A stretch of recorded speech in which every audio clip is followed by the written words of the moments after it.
Welcome to this explainer. Today, we're breaking down issue number 2 of Purvang Gandhi's regime report.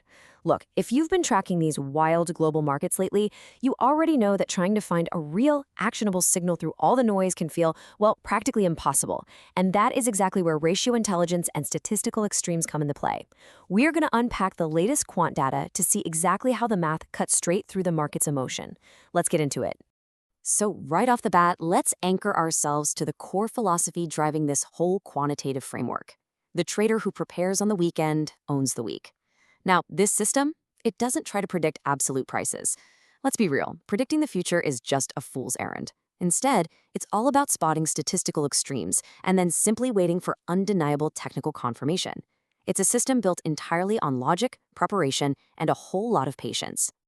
All right, here's our quick roadmap for today. We're covering the unwinding of fear, the mean reversion framework, issue 1's winning trades, the dollar recovery complication, pending alerts and setups, and finally, we'll wrap up with 4 questions for next week. Starting off with section 1, the unwinding of fear. This is really the big story from the synthesis. Okay, so the geopolitical risk premium, and specifically the fear surrounding the situation with Iran, is actively fading. And we're not just guessing here based on a few news headlines, the math is actually proving it. 3 of the largest fear ratios are visibly compressing right now. It's like the market is taking a massive collective deep breath, stepping away from the panic, and steadily moving back toward normal historical levels. Moving to section 2, the mean reversion framework, or as I like to call it, logic over emotion.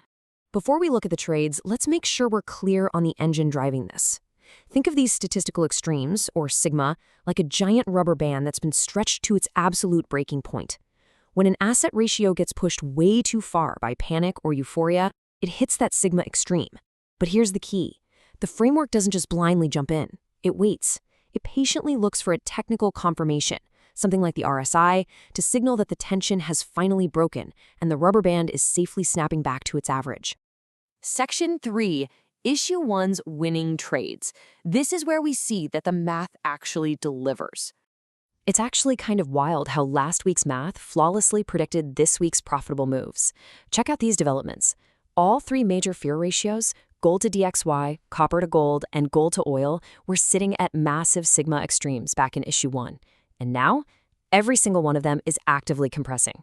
Those rubber bands are snapping back exactly the way the framework said they would. Let's zoom in on gold versus the dollar to really see this in action. In issue 1, this thing was stretched to a highly abnormal positive 2.3 sigma. Fast forward to this week, and the ratio has compressed down to 1.8. Why did that happen so fast? Well, both legs of the trade moved in our favor at the exact same time. Gold dropped $214, and the DXY dollar index bumped up 1.42. That dual action literally created the fastest possible path back to the mean.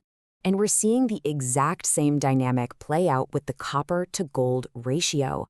It started out near the lower boundary at negative 1.8 sigma. The report called for a long copper, short gold position, and man did it deliver.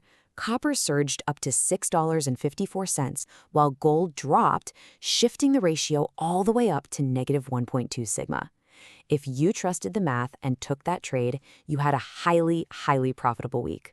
On to section 4, the dollar recovery complication. Because sometimes variables collide.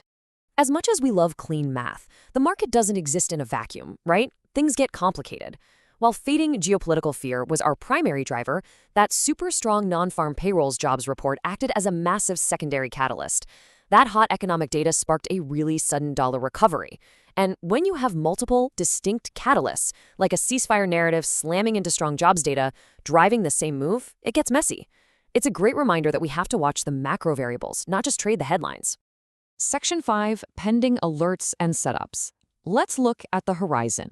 34. Seriously, if you remember one number from this explainer, make it 34. The platinum to gold ratio is currently our absolute highest conviction pending setup, sitting at a totally stretched negative 1.9 sigma. But, and this is a big but, its RSI is currently at 34. Remember how the framework demands technical confirmation? We can't jump the gun. We have to wait for that RSI number to drop down and firmly touch 30. Discipline is absolutely crucial right now. We do not preempt the trade, no matter how tempting it looks. Here is the exact quant execution plan. Keep a close eye on that RSI at 34. Wait patiently for it to hit below 30. At the same time, make sure your stochastic indicator is below 20. Only when all of those conditions are perfectly met do you execute the long platinum short gold position. We're literally days away here, so patience is your absolute best friend. Now, check this out. We've got a brand new signal popping up this week that wasn't even on the radar in issue 1. We are seeing a massive divergence between the Japanese Nikkei and the German DAX. The Nikkei is pushing up near its 52-week highs, while the DAX is just falling off. This rapid split has stretched their ratio's rubber band out to a positive 1.5 sigma extreme. It is actively building into a major alert as we speak. Okay, so how do we play this new extreme? The rules are super explicit. Right now, the stochastic K-line is touching 80.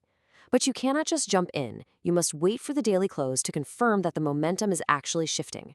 You are specifically waiting to see the stochastic K-line cross below the D-line coming from above that 80 threshold. Once you get that daily close confirming the cross, your execution is clear. Short the Nikkei and go long on the DAX. And finally, Section 6. 4 questions for next week, our cliffhanger. The author leaves us with the exact criteria that are going to define our moves going forward. These 4 triggers will explicitly dictate the mean reversion narrative in the coming days. 1. Will the platinum to gold RSI finally hit that 30 entry point? 2. Is the gold to DXY ratio going to hit its midband target of 40 to 42, or will the dollar reverse the trend? 3. Do we actually get that daily close confirmation on the Nikkei and DAX cross? And 4. Will our highly profitable copper to gold trade finally hit its exit target? The answers to these are going to shape next week's reality. So what we've really seen today is that when market fear unwinds, these quantitative ratios tell the true story long before the mainstream news cycle even catches up. The extremes are mapped out, the statistical rubber bands are stretched tight, and the mathematical triggers are clearly set. You've got the numbers, and you know exactly what technical confirmations to wait for. So the only question left to ask yourself right now is this: are you going to let emotion drive your portfolio, or are you prepared to let the math own the week ahead?